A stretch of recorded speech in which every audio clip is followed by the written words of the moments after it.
Well, here it is, episode 599. Hey, this is Pete A. Turner from the Break It Down Show. And as we turn the corner here and hit this milestone, look, we're not going to make too big of a deal about this, but we do want to recognize milestones and all of the wonderful people that help make this show possible. All of the co-hosts that work to bring you new content. Damien, we brought Damien in, and it's totally changed our ability to produce the show. And now Marco is helping me write show notes, and Angel, he's also helping Damien on the editing side. More and more, those guys are taking the day-to-day operations while I go out and try to get even bigger, better, more exciting guests, get us into other projects. So the show has grown a lot in the last 100, and when we get to 700, I'm going to try not to bug you. I'm going to try to wait to 750. But I get excited about these things because, look, it's easy in life to just go past things that are important because you're just too worried about trying to keep up or what's next. So this is 599. We're going to turn the clock. It'll be Thanksgiving week next week. I'm going to take a quick vacation, and you guys are going to get to see the machine, what it looks like when Pete's not at the helm, running the tiller. We've got a fantastic week coming up next week. But today, I thought we'd sit down with our constant co-host and champion to the show, the president of Save the Brave, Mr. Scott Huesing, a best-selling author who wrote the book Echo In Ramadi. Now, I know a lot of you guys know him by now because we've had him on the show a bazillion times, and this is partly his show. And I've told him this, and I've told all of the producers who produce episodes, this is your show. Bring me something so I can say yes, and we build something even bigger. And I don't know any other shows that do that on the scale that we do. I'm super thankful for Scott. I'm super thankful for John, for Marco, for Angel, for Damien, for Kat Connor, for Pete Koch. Oh my gosh, we've done so much with Pete already. And of course, my Captain Eric Klimesmith, who was my commander in Bosnia. You guys know the deal. Send me your picture to pete@breakitdownshow.com. I'm going to make a fan graphic to really celebrate who we all are. I'm excited. I want to have more fan pictures than we have episodes. It'll take us a minute to get there, but I know we can do it. And really and truly, I love you guys. I celebrate who you are, no matter what part of the globe you're on. I love that we have 2 fans now, 2 official fans in Saudi Arabia that constantly spin the show. This is exciting. And I want to just keep filling the map up with people who get what we get, who like what we like, and like these stories. I'm going to do my best to continue to find things. As you find stories, let me know. Recommend stuff to me. I'm going to do my best to say yes to you all too, because you guys are producers as well. So produce an episode. If you don't want to come on, that's fine. Don't come on. But if you do, I'm interested in talking to you about it. You're not the only person out there that's done this. Judy Arsenault has already produced a couple of episodes. So, look, I dig what you guys do. This is $5.99. It's Scott and I talking and drinking some beers and some whiskey at the same time, and there's nothing wrong with that. And a little surprise for Scott. So I think you guys will dig what we're doing. Thank you so much. Share, rate, review, but most important, pictures to Pete at breakitdownshow.com. SaveTheBrave.org, donate tab. Click that button that says I'm going to donate $25 a month or whatever amount you want, and I will thank you for it. Now, here's Scott Huesing. Lions Rock Productions. This is Jay This Mohr. is Greg Proops. This is Jordan Harbinger. This is Dexter from The Offspring. This is Nathan This is East. Sebastian Younger. This is Rick This Marotta. is Stuart Copeland. This is Mick Gillette. This is Andy Summers. Hey, this is Skunk Baxter. This is Gabby Reese. This is Rob Bell. Hey, this is John Leon Guerrero. Hey, and this is Pete A. Turner. Hey everybody, it's Scott Huesing, and you're listening to The Break It Down Show. Episode 599. We're here at the ranch. I'm stealing the words that you just said a second ago, but canned. Thank you for leaving me some space to do my job. Maneuver area. Yep, you got to do it. This is such a big thing, and I don't want to get too wrapped up in like the big numbers, but we know how short life can be and how things can change. So you have to enjoy the milestones when they happen. And so you've been such a big part of the show. I wanted to make sure that we, not only, I check in with people all the time, but check in with you and take a moment just to say, we've been friends almost 2 years, and it, in a very wonderful way, it feels like a longer time, like a lifetime. And I'm excited about that. I'm super thankful for you, and I wanted to share with you a story before we start. So my grandma was like a lady from a different generation, clearly. But she was like from that set where never really had a career, never really ever drove a car, was always dependent, on the man. And her world was the home. And so she had a bunch of grandkids and didn't really have a lot of money growing up because of, her generation and everything. And every year, she would take one of the grandkids, make them a special something for Christmas. Like she would save money throughout the year and get them a big gift. And so I have carried that tradition on, and you are getting that big gift this year. And I'm going to start my video. So this is not too big of a deal. The but big gift. Here we go. This is happening. It's happening live. Is this that's for you. The Christmas gift? That's for you. Can I open it now? You can open it right now. Okay. This is very early Christmas and birthday, which is coming up pretty soon. So Grandma Rena's style. Dude, this is crazy, man. Her tradition. Nice. Wrapped by Bonnie, who's a great wrapper of gifts. Thanks, Bonnie. I'm going to get one of the K-bars out. Yeah. I got it. These, for the listeners that have not partaken in what they call the unboxing video, hugely popular. There's probably some social media influencer out there that... This is not a gender reveal. Oh, my gosh. I have...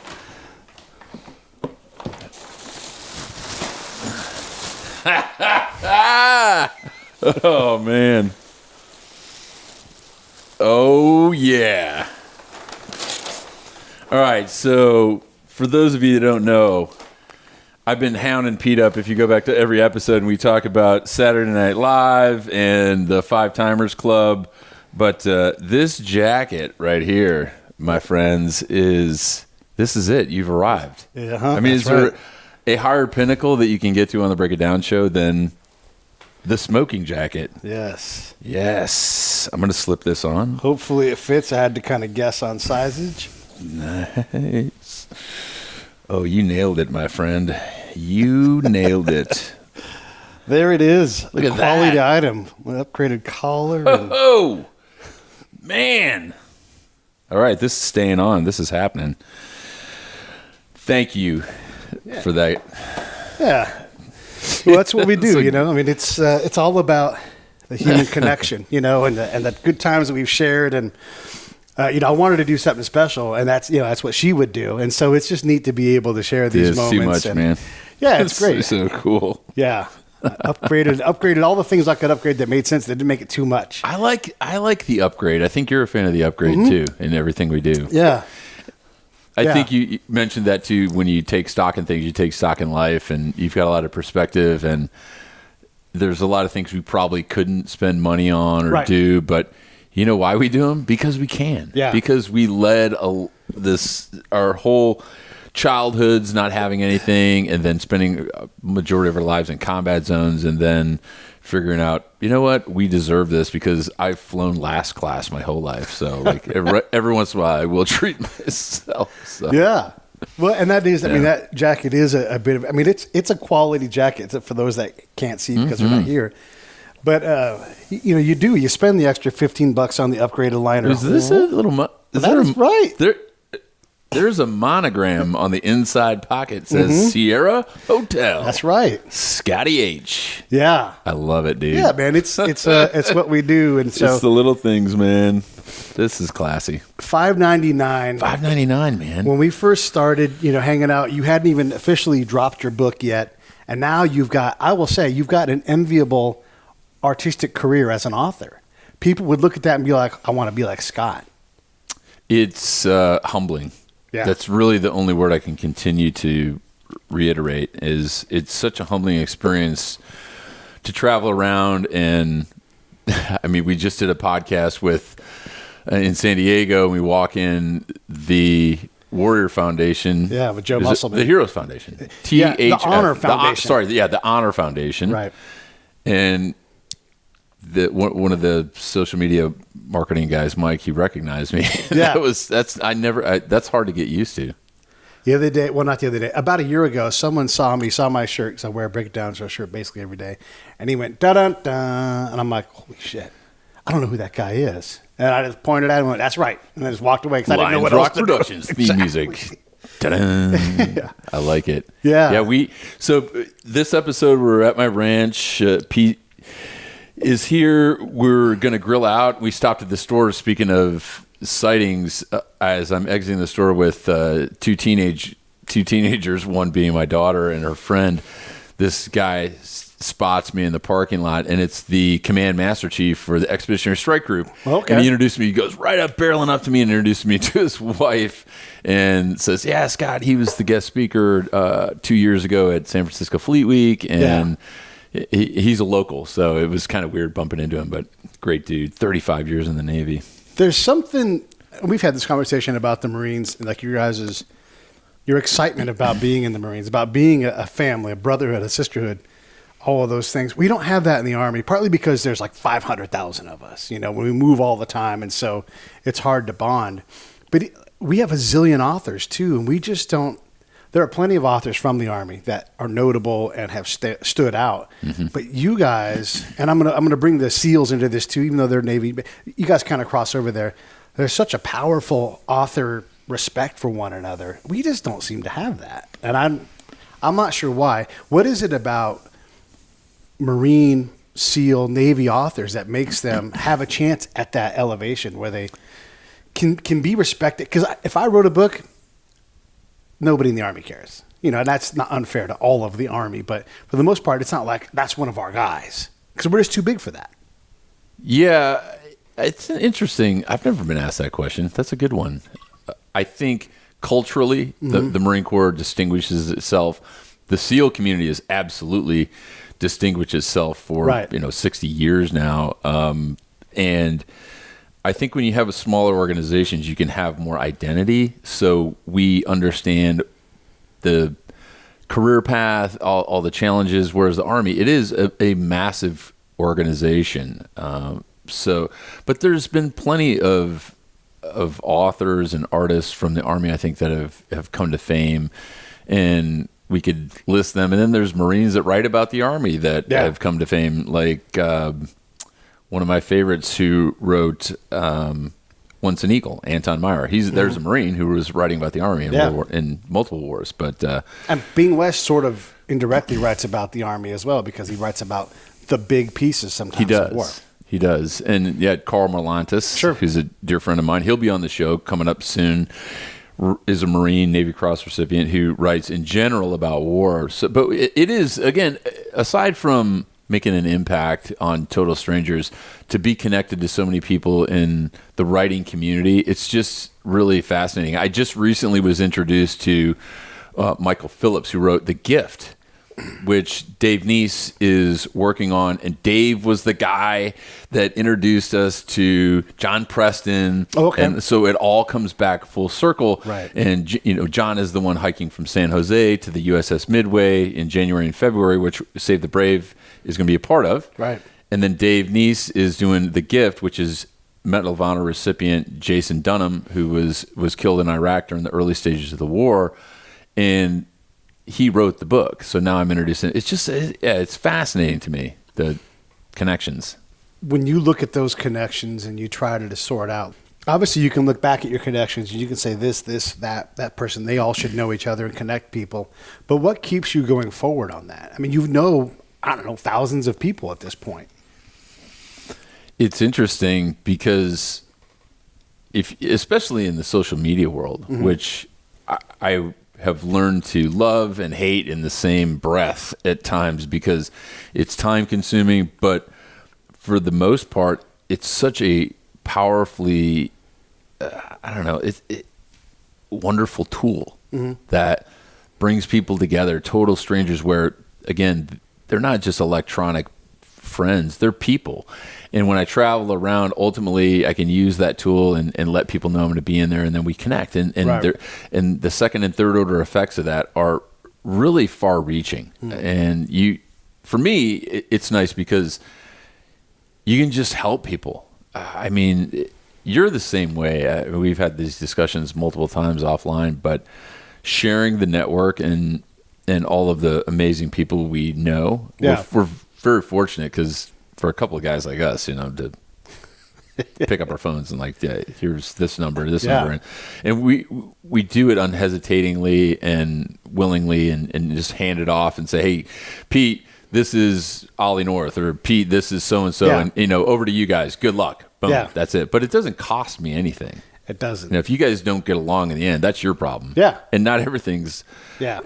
a true-born romance, but That is a rare trait, though. There's a couple of things that you do that are exceptional. You're not the only one that does them, but you do them well. And one of them is share those contacts. There's people in my network where they have a good contact with somebody, and I'll say, hey, if you can, and I give them the out, like it's absolutely okay to say no, but it'd be great to have an introduction from that person. Mm-hmm. If the me asked me, I'm like, absolutely, in a second. What can I do? Like, let me send this email off so you guys are connected. Now, if you want to pitch someone something and that's it, like, then I'm gonna want to vet you more on that.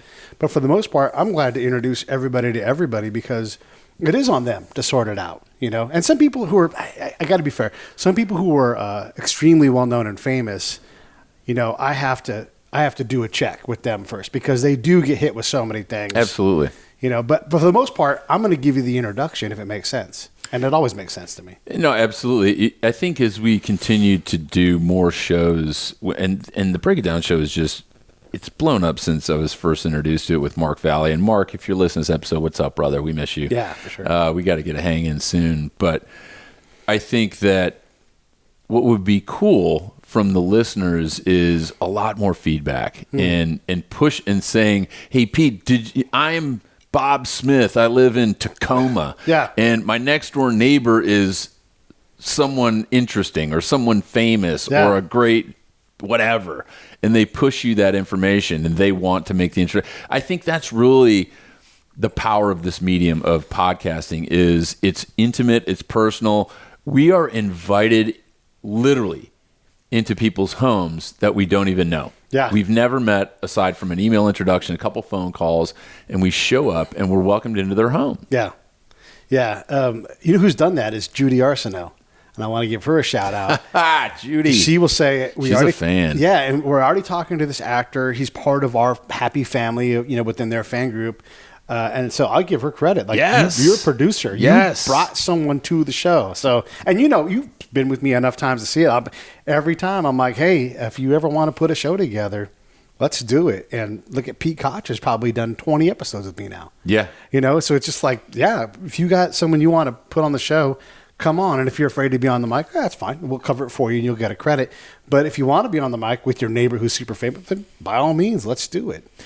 Why not? And as we've done so many episodes together and we've learned more about each other as friends but now we're keenly interested in really defining what the show is at each separate stage, because I think that the program itself will continue to evolve. And although we know exactly what it is we're doing here when we sit down with people and we have this unscripted conversation and we just let it kind of go down rabbit holes at times, yet still having to go in position of, yeah, we need to get these questions answered. I think the really cool thing too is this show doesn't become some therapy session.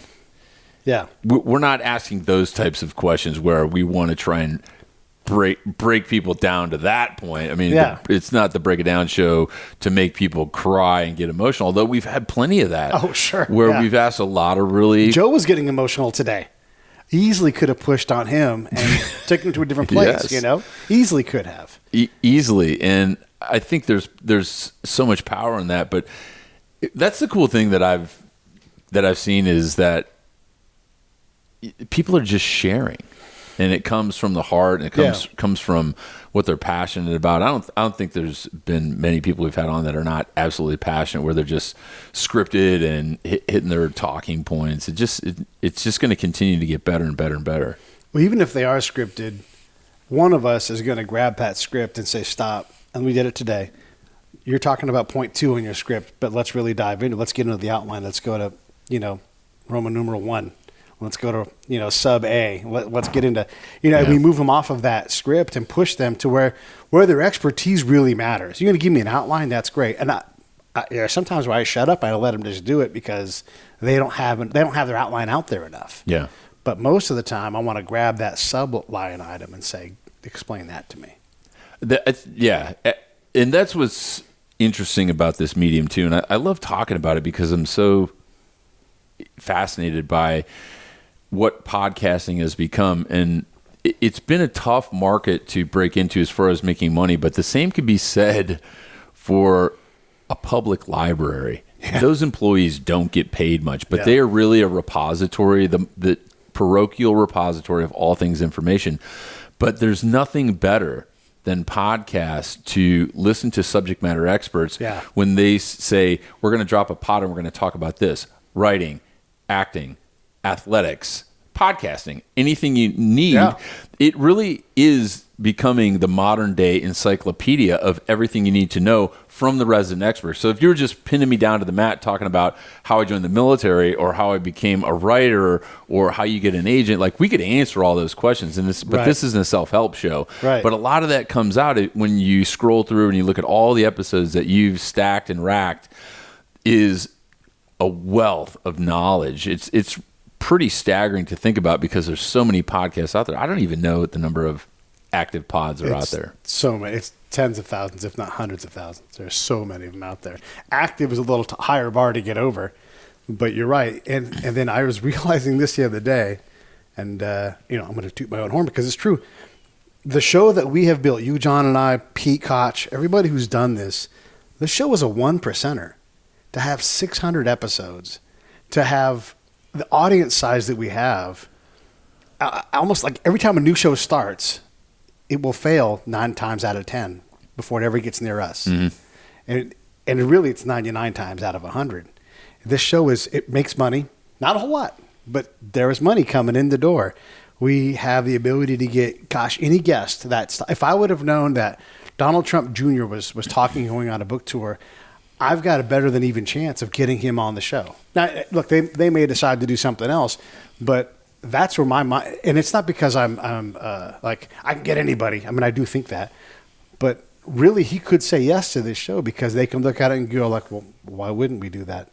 I mean, people ask me from PR firms to go like, hey, I want to have my writer come on your show because it is that level of thing. When you look at some things like that are in the first percentile, what other things in your life stand out? I mean, I think your book qualifies as that. I mean, of all the tens of thousands of books on Amazon, it is as high as you could really reasonably expect to be, especially for a first book. Over 8 million books on Amazon. And it's since we launched in February of 2018, has been top half of 1% for a long time. That's remarkable. It is. It's staggering to think about because we've had so much support from readers, and it's again, getting awards and making lists and all that is something you don't go into, especially sharing a story like mine. It was a very personal story, not only for me, but from the families and the interviews that we did when we wrote that book. And I say we because it was the contributions of all the Marines, soldiers, families that really took the time to spend hours on the phone with me, and they own a piece of that. Sure. But again, when you get those anonymous emails from people to this day, it's absolutely the most impactful. Yeah. And that is really the story worth sharing as well, because you just don't ever expect that. It fascinates me. But the Amazon thing is, I don't know how it works, but it's pretty cool. Yeah. So you do so many different things. We were talking in the car as we were coming back from our interview. No, with I Joe. was bitching in the car. Or it started off, here, day in the life of Pete and Scott so I link up with Pete, pick him up at the Starbucks. We're heading down, teeing it up, doing some last minute research on whoever we're going to interview. And then I get really quiet and Pete says, Scott, what's going on? Are you tired? And I started wanking about something. I don't know, just not bitching. I don't think I'm a bitch or a complainer, but I think the last couple days or weeks or months have just were just settling because I just came off a big trip from Veterans Day, the Marine Corps birthday, which is kind of like a big Christmas celebration for me. It's really my favorite holiday is Veterans Day because Christmas is just too overdone, but I can never be around my tribe enough. But I think we settled in, and then we started getting amped up about stuff because we're going down to the show. So I mean, you're definitely a different dude a couple hours later. We have this human contact with Joe, and it was wonderful. And, we had a chance to hang, and there's an energy there that you clearly thrive off of. It is. And I'm cognizant of that because as I got up this morning, did my things, I worked out a little bit, and then I kind of fucked off and started doing yard work. I was on my tractor out here on the ranch, just moving deadfall, and didn't have my phone on me. And I'm thinking, I'm going to be fucking late to meet Pete. Yeah. And part of me said, fuck it, it's no big deal. And then the other part of me said, no, I have to be there. Yeah. So I came aside, looked at the clock, texted you, said I'm going to be a little bit late. And then And I was late. I know, but Well, actually, we were right on time. we were absolutely right on time. But there was a part of me that didn't want to pull away and didn't want to make the connection. But then when I do, I think what I said, and I have no shame in admitting this to Joe Musselman, is I think I said to you, that podcast exceeded expectations. Yeah. Because you never know what you're going into when you don't have a full background on somebody, you do a show. But it was, again, a great show about what we know about and talk about a lot, and another guy that's giving of himself to make a huge impact on other people's lives. Yeah. Well, so a little in my thoughts, I get in the car, I can tell that you're a little agitated, not quite fired up like you normally would be. So I know something's right. That's why I kind of just let you run with that. And then finally I'm like, well, let me ask, because I want you in the right state of mind. And then normally I wouldn't even prep you at all because I know you can handle it. And that's how this is for the audience. It's not that we go in unprepped. We are prepared. We're always prepared. We're going to go meet somebody. You meet people every single day of your life, and you have great conversations with them. So on that premise, we know how to bring the right thing out of Joe in this case, because between the two of us, the ability to have time and the dance that we do will be 100% fine. Mm-hmm. But I knew that you needed more time, more context to get comfortable, because I could tell you weren't fired up about it. You didn't make the connection, and it was on me as the host ultimately to go, how do I get Scott from uncertain, kind of grumpy, kind of worn out and tired to ready to go? And I know you're going to be fine at game time, but it was a little bit on me to make sure that as a producer, I'm trying to produce this, this prepared Scott that is ready, because you're fine.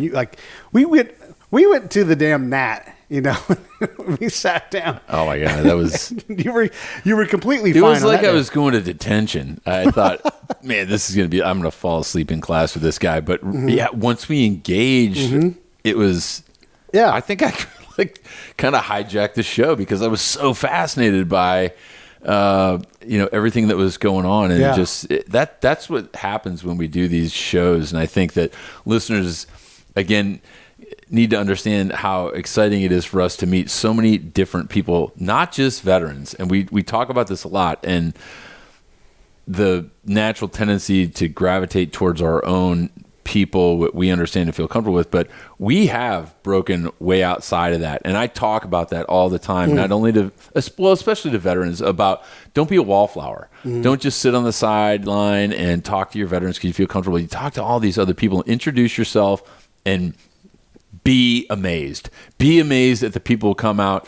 who you think maybe they are a veteran too, and they're also someone super successful in industry or the private sector or in education or music or whatever. Yeah. And then you just build this amazing network, and it's a mind blower to me that the people that we have met. Yeah. I think this year probably the episode marathon that stands out was the Speedy Cop, Nat, and then G. Michael Hoff. Yeah. The Triple Crown that day. We're Was busting around. But that was also Brian Dix that day then too. And Brian Dix. Yeah, Brian Dix, G. Michael Hoff, and then Speedy Cop, and then Thomas DeMarais at the Nat. Yes. And Stephania, whichever way it is. and just so everybody understands, by the end of that, and that's 4 interviews in a day, which is absolutely a lot. And at the end of that interview with Tom, we were on the rooftop bar at the Nat having drinks and we were friends. And we look, we don't always hang out with everybody that we meet, but if I have the opportunity to go to the Nat, I for sure want to have another visit with Tom. I mean, he's a he's an archaeologist, I guess, or whatever his title is. But he is the chief guy at the Natural History Museum in San Diego, and he also surfs and swims in the ocean every day. What's cooler than that? It's what's cool too is, although we don't have the opportunity to obviously go back and revisit every single person, have daily conversations with hundreds and hundreds of people. If someone comes to me and says, "Oh, Scott, I'm coming into town," I'm going to say, "Yeah, you got to go see Tom." Yeah. You want a cool experience. And then make sure your friends and those in your network feel very special. Yeah. VIP treatment to have the curator and department head of, who cares, whether it's a museum or we send them up to see Mikey and we call in a favor up at, Yankee Stadium or all these cool places. Yeah. I think that's probably been another byproduct of what you do through the show is showing up, being there, being connected to people. And I think what I realize, and I'm sure that a lot of the people we've interviewed realize, is that it's a massive commitment of someone's time. And we did the recap of that as we're coming home, sitting in traffic, and then think it was just one podcast. Well, it's two now, two podcasts, right. But it's a full day's work for the normal person. But for what we do now, we'll do this, and then I'll cook dinner, and then we'll part ways, and then I'll probably sit at my computer for a few hours and work on a book proposal. I'll get tomorrow's show ready to go out the door. Exactly. Yeah. So but again, for anyone out there, I think if there's a moral of this story or this diatribe we're going off on, is that if you love what you're doing, it just doesn't feel like work. And that's kind of how all of this is. You reminded me of keeping my mental headspace in check is, hey, Scott, you are.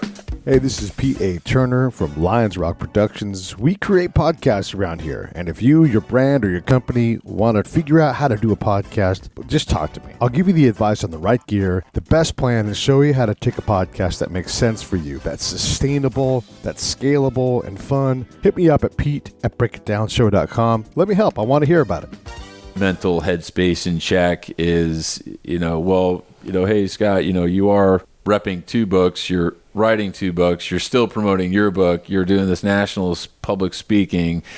And he goes through this whole list to remind me, and you wrote a full-length feature documentary, and we're trying to get funding for it and all this. And then there was a pause, and I jumped in and I said, and I do a podcast. It's the things that are right in front of our face that we don't even give ourselves credit for, which we were in the midst of doing today. But, yeah, it's all cool, man. I mean, I'm just really fortunate to be a part of it. Who's your dream guest? If I could get someone, like, holy shit, I might have to quit because I don't know if it gets any better than this. Do you have someone in mind? Oh, no. I don't lament about it. I think the list is too long. Yeah. But one person where I would say this is the final episode, that's a good question I'd throw back in your course. Like, final episode, you got to get one person. Have you thought about that? I mean, there's names, but these are names everybody knows. Like, when I check the blocks and the things that we haven't had, an Oscar winner, maybe someone's won an Oscar subsequent to that, but I haven't gotten an Oscar winner yet. And it's not for any particular reason, just, it hasn't worked out or whatever reason. But someone that requires no context at all. Where you just say either one name or 2 names, like Cher.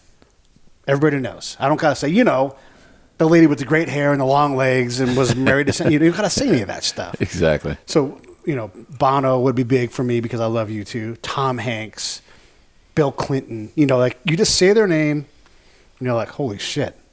That's one of the things that I would like to accomplish sometime, and it'll happen when it happens. But I always like to say, I won't be shocked when it happens. I'll be surprised, like, holy cow, we're going to have this person on. And we've had those people on before, but they always require just a little bit of extra. Andy Summers, from the band The Police. And anymore now, it's like they were one of the greatest rock bands of all time. You don't know The Police? Oh, absolutely. Right? Yeah. So people don't always know that. So like generationally. Generationally. Right. So you have to add even more context now. So who is that person? And that's sort of my pinnacle right now is I would like to achieve that. Then get someone who's royal, get someone who is a head of state, gets, like really high-end people. But there are so many people to get. I love getting all of them. So I'm not in a rush to get the King of Siam. I mean, it'd be great, but there's Yeah, it just reminded me too, because I'm always talking about millennials. I'm a fan. I've written about it. I've spoken about it. I include them. I think we should look down generationally more. I think we are, again, guys that are practicing what they preach. Yeah. We're very comfortable with guys in our same age bracket. Sure. Yeah. What about the Selena Gomez's of the world who appeal to a certain demographic, or the younger people, where maybe even people of our generation get illuminated to hearing their stories of success or struggle. So yeah, that's probably something I think. If I had to name one person, I don't think I could, but I think as an aspiration for this show, as we continue to grow and evolve, we probably need to break outside of our own comfort zone. I think that's a really hard thing for people to do. Yeah. Well, I seek that out. Like, I don't always get that because, you have to always we've had some old people on the show, like Woody Williams, 96. Yeah. And Chet Rohn hasn't come out yet. Chet Rohn is old, and he was at the Battle of Bastogne. He's going to be on the show during the anniversary time. And he's hopefully going to make the trip. Everything's lined up for it. But he's old enough that he can only do so much recording at a time before his memory resets and he starts talking again. So, barely getting this 10-second guy. fill. Yeah, well, I mean, and not that bad. But, yeah, I mean, there's a lot of repetition in that show. It'll take a while to edit it. I would love to get someone over the age of 100. But also, like you said, widening the scope, bringing in people from other countries who are you're notable in this country. You're notable in that. Because the show really is worldwide. We got crazy fans in Saudi Arabia. I mean, all these places. Brazil. There's people in Brazil that listen. I want to make sure I get Brazilian folks on the show. And it's remarkable that when you talk about the show being in the first percentile, that's an amazing thing where there's 80 plus countries participating in the show every month. Holy shit. And then let's talk to those folks. Let's bring people when they're like this one, yes, fuck yes. And then they can tell their friends back, this guy pays attention to who we are. I would love to do that more.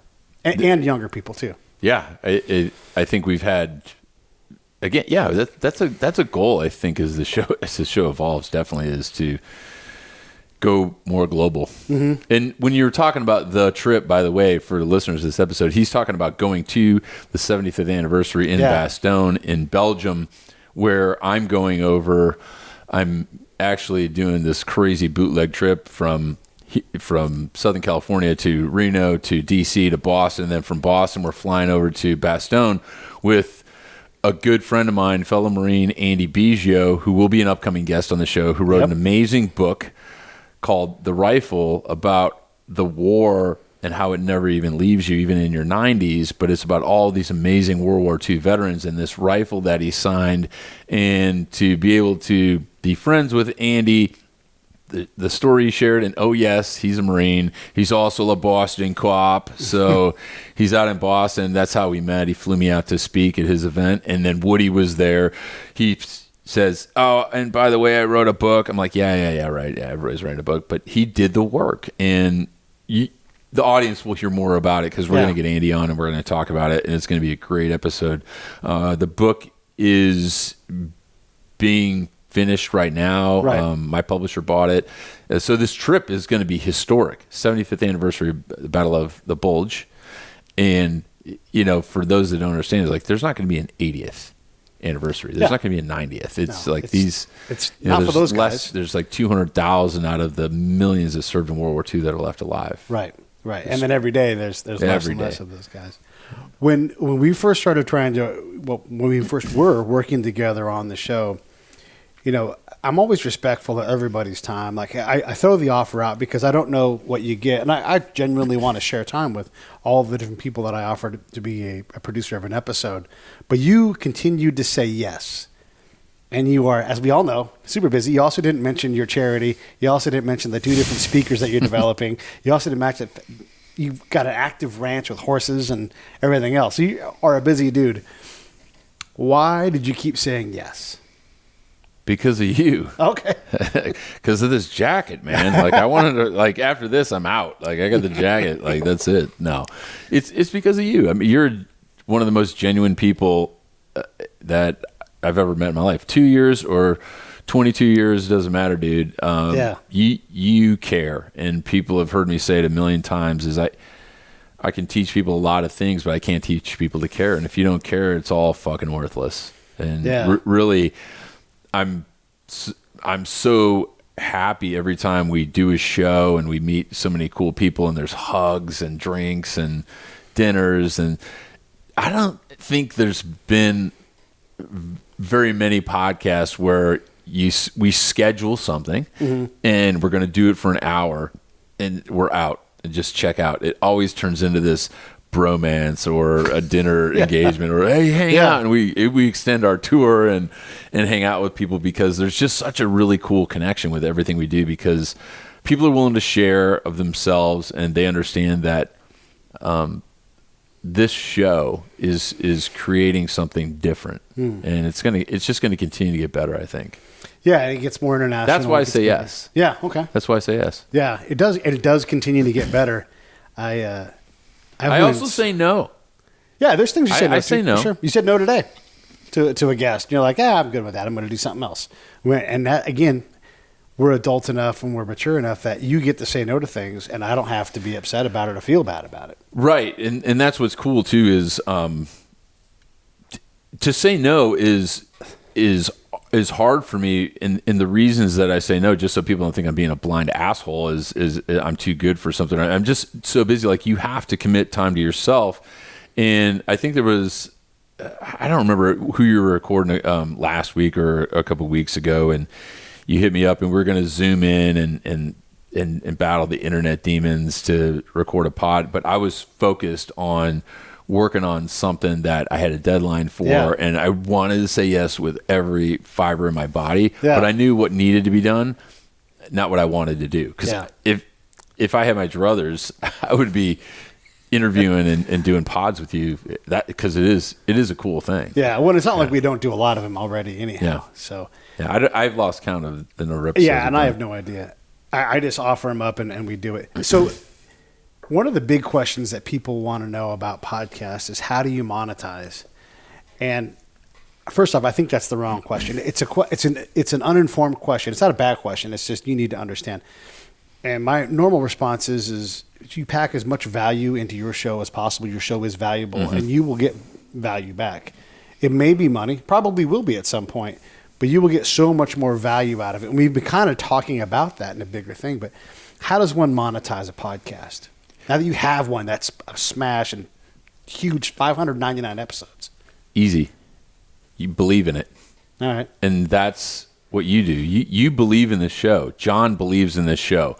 I believe in this show. Pete, everybody, they believe in this show. There's not been one guest, 599 episodes, that has ever called you and said, Pete, don't hang that show. There's one. One? One. Valero Refinery won't release their Valero show. And here's the thing. Corporate scum. And they're terrified of what is a very good... That's right. We talked about that in the car one day. Yeah. Yeah. That was more of an expose, I think. Not even. It was like it was a positive... We were talking about that driving up the coast when we were going to Benicia, as a matter of fact. It was a positive representation of who they are and what kind of community partner they are. But they're so terrified of themselves. And granted, look, they've got shareholders and everything else to take care of. But they're afraid of something that the people that hate them will always hate them. But the people that didn't know, that now they'll be informed in a positive way. If anything, I was too nice to them and not hard enough on them. But that wouldn't be fair the first time you're a guest in their house to go, now let me hammer you. I'm not 60 Minutes. So anyhow, there is the one time where they're like, no thanks.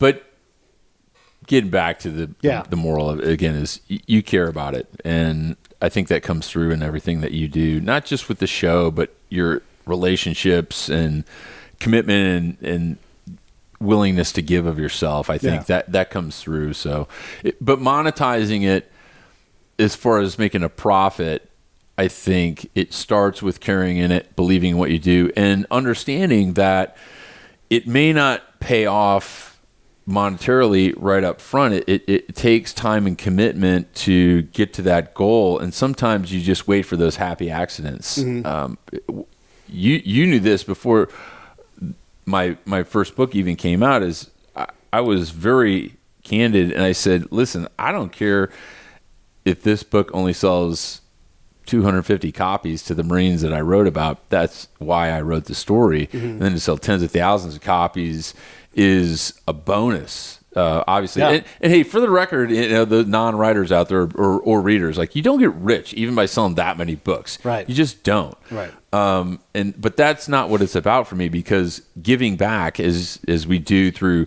the book sales to SaveTheBrave.org, through the show, as we've built this relationship, and SaveTheBrave.org has become a part of this. It's become part of jmoore.com. It's become part of Warrior Soul Agoji with our good friend Chris Albert, who's a podcaster and Marine. So many people, PLB Coffee, Joe Giuliani, all these supporters, Bastards Canteen and Nick Velez, and everything we do, even though it doesn't buy you a Ferrari in the driveway, there is absolute value in that. And I think if Ferraris make you happy, do the things that are going to get you a Ferrari. Yeah. If you want great people in your life, do this. Yeah. And if you want to have a valuable show, because you can't monetize something that's not valuable, it takes hard work. And maybe you get lucky and you catch a break and your show takes off like lightning. But that happens, that's sustained through hard work as well. Like, now you have a problem For sure. all these things you have to manage. Like, all of a sudden you can't do it by yourself. I think it's easy for people to sit back who are podcast fans, and they rate and evaluate shows. And let's take the biggest one out there, Joe Rogan. Yeah. Okay. Joe's just phenomenal guest list. He's done 2,000, up close to 2,000 episodes shows, now. yeah. A ton of shows. But what most people don't remember is all of the crap jobs that Joe had to go through to get where he is. He fucking worked for that. Yeah. And anyone thinks that someone just handed this to Joe, and to think that he was on Fear Factor and the UFC and like, what a great job. And those are great jobs, to be a host and to be himself. I guarantee you, and I've never talked to Joe. I don't know Joe. I'd love to be a guest on his show and talk about some of these things. How many rejections that guy got in his life? Sure. How many people before he was on talk radio, how Right. many auditions he got kicked out of? Those are the things that people don't take stock in and realize that fucking guy did the work. Yeah. And he should enjoy the success he has to just sit around the microphones in the studio for 3 fucking hours and talk about whatever he wants to David Lee Roth or UFC fighters or whoever he wants to, PhDs, and just be Joe, because he earned it. Yeah, he did. And he used to have to take a lot of shitty jobs. But a while back, he's like, I don't have to do that anymore. That's how he's monetizing his show in part. He gets to have more of his own life back. He's like, I do the podcast, I do UFC, and I only do projects that I want to do. I don't have to do anything else. You don't see him writing books. He does Netflix specials every now and then, but he doesn't have to do shitty work. It's emblematic of being great at what you love. Yeah. And if you stick to that, I think the success comes, the money comes, as long as you're dedicated to that and you don't give up on yourself. As I watch you grow as an interviewer, you've definitely evolved. And I don't know if you noticed, but a lot of times I just let you kind of go with wherever you're rolling, and I adapt to what you're doing. One, because we know our dance, and I'm confident that you know what you're doing. And if I need something, I go and I take it out of the interview, and I'll ask my question. But what have you learned about interviewing? Because you don't do this 50 times. You don't get interviewed 300 times and not go, I am better now than I was. That is a good question. Thank you. Well played, sir. Yes. How Drink some whiskey. How do you get better? Well, how have you gotten better? How have I gotten better? I think from the first podcast that I ever did to now, I mean, literally, okay, so here's true confession. I don't think I've ever shared this. And people who've heard me, I love giving a true confession on the show, is I would write out talking points for this show, and I would have those in front of me, and literally would take a piece of blank paper out of the printer and a Sharpie, and I would write, don't say, yeah, but, and I had that taped Yes. to the desk in front of me or wherever I was recording, whether it was a 7-minute segment on the Joe Ligotti show or Lars Larson or Hugh Hewitt. I would literally have that piece of paper so I would not say those words. So you become fluent, you become better crafted about trying to get your message across and more articulate in understanding that there's a balance. There's absolutely a fucking balance between swearing on certain shows, not swearing on certain shows. And as a Marine, F-bombs are part of our fucking lexicon. So I consciously had to throw an F-bomb in a podcast that I was doing and called What the Fuck Radio. Yeah. And I don't think I swore in the whole show. And she says, you don't have to swear. I go, well, fuck it. I'll swear. So I dropped an F-bomb in there. But just how you speak and finding that balance of being authentic, but also communicating your message, because people don't tune in and listen to 45 minutes or an hour or 20 minutes or 7 minutes on the radio to be bored. Yeah. You have to be interesting. You have to be authentic. You have to be willing to share yourself. Like I shared a little bit. That's not a sexy true confession, but it's something I've gotten better at recording podcasts and speaking. But as an interviewer, I've learned as much from you and being on other shows on how people interview. I've done podcasts, and this, I won't mention any names because I love everybody in this industry, but there are some that interview better than others. And there's been times where I've been interviewed on a show or I've been introduced to someone and I say yes, I don't know them. And I think the whole time I'm carrying this show because he should be asking me these questions where I'm not sitting in a studio like we are today with you. And I know, I could talk for an hour straight without even giving you a room to come up for air, but you're going to jump in and carry the podcast and the interview to really ask some decent questions where people are going to say, oh man, I never fucking knew that. Yeah. I think you got to give something back to the audience where they're going to come away with something and feel better about themselves or realize, oh yeah, I'm in that industry, or maybe I'm not in that industry and I am in similar situations where you're right, I should probably rehearse. I think that's probably the biggest thing is I've learned that through rehearsal, through research, through understanding who we interview, that's made me a better interviewer and being prepared. That doesn't mean I don't think you've ever seen me roll into an interview with a list of questions. No, I wouldn't want you to anyhow. No. I would purposely try to screw that whole list up. Like, fuck that list. Fuck that list. you Derail fucker. that. That's Hey, either in Scott, your can I head borrow or it's your not. notebook? Out the window. Yeah. That actually could happen. I encourage the people that share the show with me to call it their show. I know I've said it to you. I for sure said it to Damien. And one of the cool things is that you guys value what I do so much. You're reluctant at first to do that. But I keep pushing, saying this is our show. And when I say our, it's the big hour. It's the audience's show. It's that person who's going to call me tomorrow and say, my uncle played drums for Dio. What do you think? Or whatever, whoever it's going to be. So talk about your growth from, it's Pete's show to this is our show. Because I know you call it our show now. And then what do you say to people when you encounter them out and about? Because I know like you talked to Christian Okoye and you're like, let's do this pod. Absolutely. I do feel ownership in it, and you've given me that. And John as well, you give me a lot of leash. And I think that's a relationship that we've cultivated over the last couple of years where you understand, hey, I'm committed to this. I'm not going to bring you some bogus guest. Right. And it's going to be of value. But I love that. So I was just up in West Hollywood at a party with Nate Boyer, and Nate was the one who told me all about Christian. He goes, you got to meet this guy. He's a beast. Yeah. And then to find out he was on the Kansas City Chiefs, and I go, oh, do you know Pete? And he says, yeah, he's my old teammate. And then I sent Pete Koch a picture of me and Christian together, and it's in such a small world. But I think that every time I have an opportunity to do that and say, hey, we got to have you on the podcast. Yeah. You would be a great guest. And it's funny how many people say, I don't have a real story to tell. Oh, yeah. And then I start picking, and boom, we've gotten a lot of gems out of that. What I say to people that say that, because there's a lot of people that it's not that they do, I say, you need to leave it up to me. I do this all the time, hundreds of shows. If I know there's a story there's a story. All you got to do is trust in me. And the worst that happens is you go, you know what, I didn't like it, and then I'll press delete immediately right in front of your face. Yes. And it exactly is the end. You're like, yes, I'll do it. Okay, fine. So I just make it so easy for them to do. Like, why would you be afraid of that? Let's just sit down and have a chat. We're already doing it right now.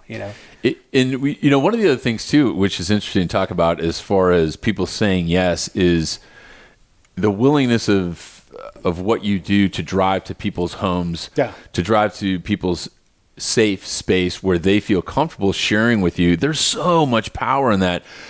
Granted, we do a lot of remote podcasts with people across the country and around the world at times. I mean, we had Mark on in Africa one day. That was I think we had to scrap that show. Scrapped it. It didn't sound good. But yeah, it was audio. It was technical. But getting someone in that space where they feel comfortable, where they want to share, is something really unique about this, where you may be a Joe Rogan and you've got this cool studio and props and things, and it's fun where people can travel, and if you have a budget to do that, to fly people in, that's great. But there's probably something lost in that as well. Even at Joe's level, I'm sure he's pretty cognizant of that, is people come in, they're in Joe's house, where we have an opportunity to go into their house, which for us, we have to adjust to. And I'm thinking most recently is Greg Hurwitz, is this guy who's acclaimed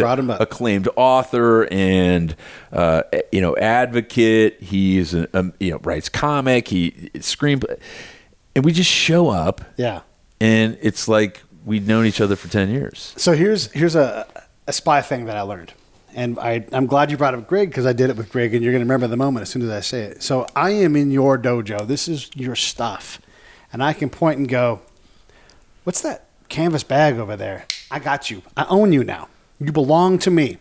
Because you cannot help but tell me a wonderful story about that. And then all I got to do now is nudge. I'm totally, and when I say in control, it's like I'm doing jujitsu with someone where I'm a black belt. And I think you did it with the books on Greg's shelf. I did. I said, bell curve.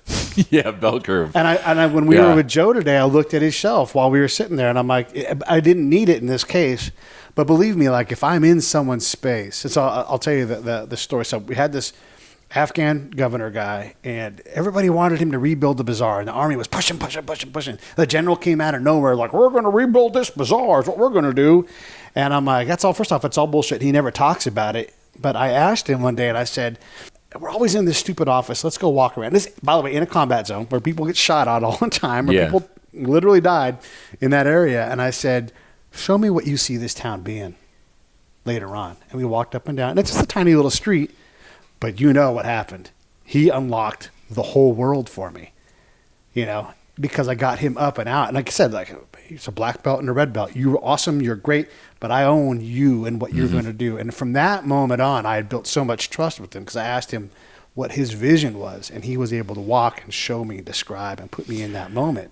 Yeah, that's a definite learned skill. Yeah. I think that there's people that are born with that. Just one could argue leadership is, again, natural leaders. Yeah, I don't know. I'm on the fence. There's some people that have that in their personality. But as far as being a connector, too, and getting people to give of themselves, understanding that there are physical things in the world that people are tied to that elicit memories. Right. And then when they share that small part of you, I think that's really cool. And, sitting in my studio, I collect a little military stuff. It's, from 24 years in the Marine Corps, and I've got this beret collection. And Admiral William Crow used to have a big hat collection, and a good friend of me that gave me that Soviet-era Special Forces beret shared a story about how when he was a senior advisor to Admiral Crow, and my boss, by the way, when I was a young lieutenant, was his son, W. Blake Crow. He was my battalion commander in 3-4. But he shares a story with me. It's so fascinating while we're on this topic is Admiral Crow had a hat collection.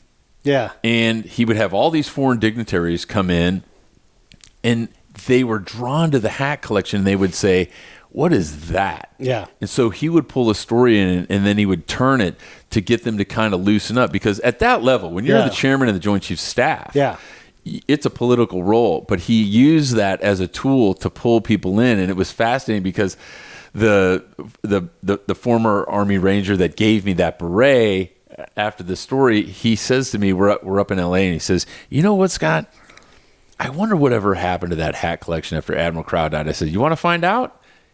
He says, well, how the shit are you going to find out? So I emailed Brigadier General Crow, and I said, I'm sitting here, and I don't want to say the guy's name, but I'm sitting here, and he wants to know what happened to the hat collection.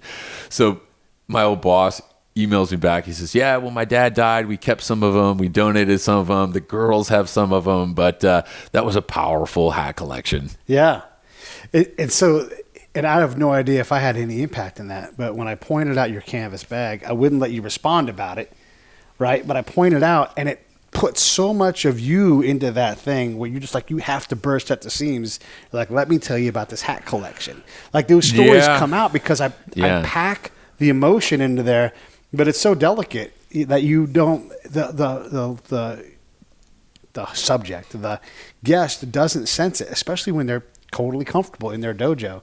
And that's the power of being in front of us. That's why it's worth the 2 hours of driving or the 6 or 8 or whatever it is to get. Like, I would love to go get Craig Johnson, the guy that wrote all of the Longmire stuff, in his ranch in Wyoming, and we find a reason to go up there. They're off the beaten path. You show up as far off the beaten path as he is, because he lives in Wyoming, and then you make a left. And then you go to his house. Like, this is not easy to get to. Yeah. You should imagine how grateful he is and how much of a host he is and how much he wants to, share at that point. It's so powerful. It's incredibly powerful. Yeah, it is to make that connection. And I think, again, we surround ourselves on this show with people that are convenient, that come into town, and then, through the Zoom technology, you're able to take it with you when you travel and capture someone you're on the road presenting or doing whatever you do when you're traveling or on vacation, and catch those targets of opportunity. That's cool. But imagine if we had the resources where there's a guy that's so remote and we have to get that in-person interview. Because I think probably one of the common themes that we have, and this is a barrier that I constantly break through when I do interviews with you on the show, is I love doing it live. Yeah. There's nothing better than doing it live. Doing it remote is great. You see a picture of a guy, you know about him a little bit. And I think probably the listeners can judge the flavor of those shows that we've done that probably sound a certain way. I don't know. You edit all the shows and no, there's a difference. John, I can tell the difference because I'm listening with professional ears, but I also know emotionally there's a difference. Joe on the phone or Joe live, there's no comparison. Yeah. There's none. Live is absolutely better. So sometimes we tee up guys. We could have them tomorrow if we wanted, but we're patient and we wait to have them right in the kill zone. Yeah, because that's when you really get the best stuff. Joe and I talked on the phone before we had the whole thing, and we kind of sorted each other out, and that's a very normal thing. But it's like a dog. It's like dogs sniffing each other. Yeah, you understand who's who and what's what. And he sent email, because we were headed home. He sent an email saying, "Thank you, very professional. That's what you do." Like right away, who's first? And he sent it because we were driving home.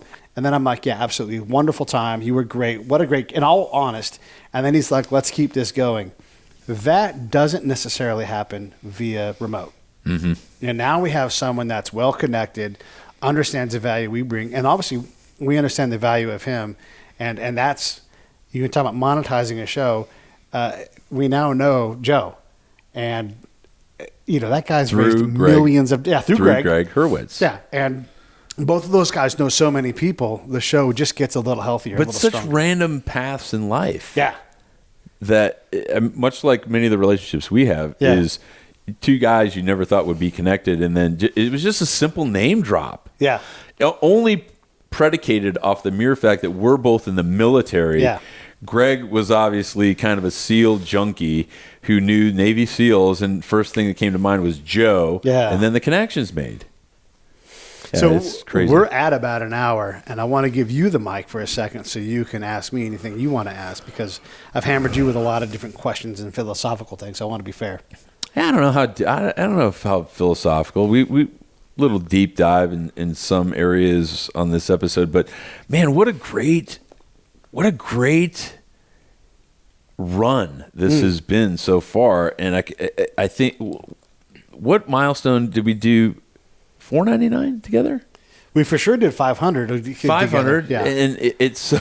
I mean, just it to might keep, have been $4.99. Yeah. I mean, when you talk about, here's the other thing too. You talk about most podcasters, and they're dropping one episode a week. Yeah. And then you look at you. Yeah. And John dropping one every day of the week. Every day. It's nuts to think about that. So, I want to really tell anyone listening to this episode, which I'm so honored to be on. When you said, "Hey, I really want to interview you for episode 599.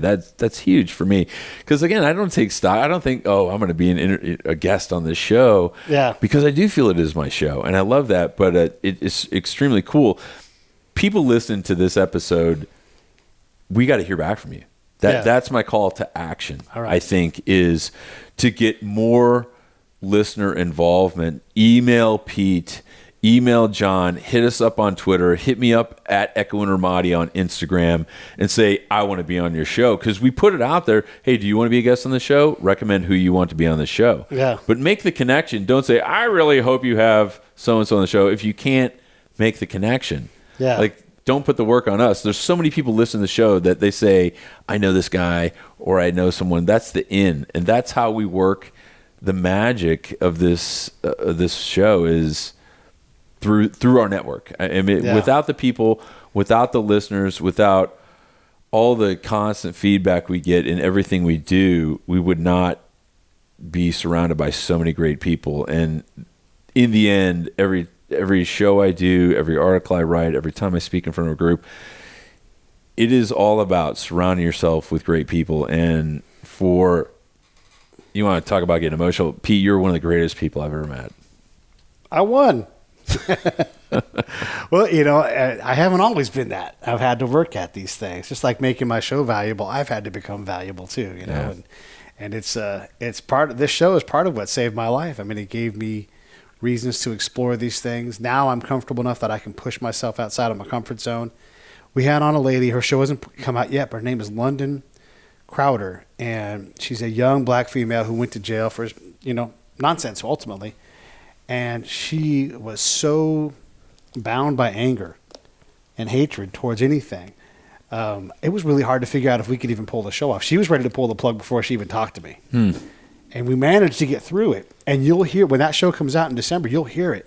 You'll hear how hard it was to get that out. But she's hurt. She's fragile. It's just like if I go get this guy Sammy, this composer. He's an old man. And it's like if he's up to it that day, and if he can hear, and if there's something there, that show. But these things, sometimes that's where I'm comfortable going now. Like, it's okay. I'll go get Chet Rohn. I'll sit in front of him and know he's going to repeat himself.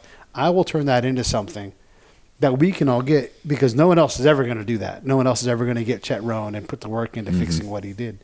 And that's what I love now, is where I'm at. Like, that's where my judo is how can I make myself uncomfortable and go and see if I can survive in that moment, knowing that I'll be fine. Because you can always delete the show. And I can't wait for you to get to like that next. I don't know what that step will be for you. But when you're like, holy shit, I'm actually a significantly better interviewer than I was even 50 shows ago. And now look at where I'm at. Like, I'm looking for things to challenge me, and because I already know I can sit next to you and just shut up and sit back and let you do all of it and just ask whatever I'm curious about. And it's awesome to be in that I think spot. too, moving forward, I think there is probably going to be a point where we have a distribution of forces where I think there's probably been opportunities where I've missed, where just having the Zoom technology and I'm on the road and I say, hey, I'm part of the Break It Down show. Yeah. Let's do a podcast. Yeah. And then just kind of infuse that where on this episode, it's just me. And if you're comfortable with that, I think we continue to grow this, and it's only through our own creativity and imagination and the network of people that are willing to share their stories. Not celebrities, not military guys, not entrepreneurs. Everybody that's got an amazing story that is inspiring to people, that drives them to move forward in life, to be successful. I don't think anyone wants to sit around and listen to an hour-long podcast about people that just continually fucked up in their life and they just wallow in their own self-pity. That'd be called the self-pity show. I'm sure there's a podcast for it, but it's not going to be the Break It Down show, because we're all about doing it, man, and sharing and caring and really putting our heart into everything we do to give people a voice. And it's a medium that I think a lot of times people would have never had that opportunity had you not reached out to them through the show. So that's a really cool thing, man. I'm looking forward to 600 more episodes, man. You got it. We're going to do 600 more.